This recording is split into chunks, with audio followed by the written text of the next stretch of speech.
Grammar না বুঝেও কীভাবে নাউন আমরা চিহ্নিত করতে পারি সেই বিষয়ে আজকে আমরা খুব সহজে শেখার চেষ্টা করব। তোমরা এখানে অনেকগুলো আসলে ওয়ার্ড দেখতে পাচ্ছ। সো এতগুলো ওয়ার্ডগুলোর মধ্যে কোনগুলো আসলে নাউন বা পার্টস অফ স্পিচ, এটা গুরুত্বপূর্ণ যে অংশ সেটা হচ্ছে নাউন। তো এটা আমরা কীভাবে আইডেন্টিফাই করব গ্রামার না বুঝে, সেটা আজকে আমরা বোঝার চেষ্টা করব। সো তোমরা এখানে দেখতে পাচ্ছ অনেক ওয়ার্ড। সো এই ওয়ার্ডগুলোর মধ্যে শুরুতে দেওয়া আছে শুরুতে টন। হ্যাঁ, সো যেই ওয়ার্ডের লাস্টে এই টন শব্দটা থাকবে সেটাই হচ্ছে নাউন হয়ে যাবে। এটা কোথায় আছে ইট ডাজেন্ট ম্যাটার। সো দেখো এখানে অ্যাটেনশন, এই অ্যাটেনশনের লাস্টটা কিন্তু TION আছে। এরপর দেখো তোমরা আছে ইন্ট্রোডাকশন, এই শব্দটার লাস্টটা কিন্তু TION আছে। সো এই দুইটা শব্দ কিন্তু নাউন।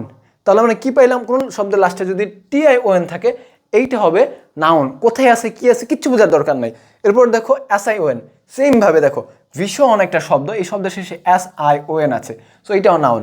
এরপর দেখো অ্যাডমিশন, এই শব্দের লাস্টে SION আছে, এইটাও নাউন। দুইটা এস আছে বাট অ্যাটলিস্ট SION আছে কিনা আমরা সেটা দেখবো। ঠিক সেমভাবে সবগুলো শব্দের শেষে কিন্তু দেখো নেস, ইলনেস, ইলনেস শব্দের আগে লাস্টে নেস আছে। সো যে কোনো শব্দের শেষে যদি এই ধরনের কিওয়ার্ডগুলো আমরা খুঁজে পাই, সো সেই শব্দটা চোখ বুঝে আমরা ধরে নিব কি নাউন।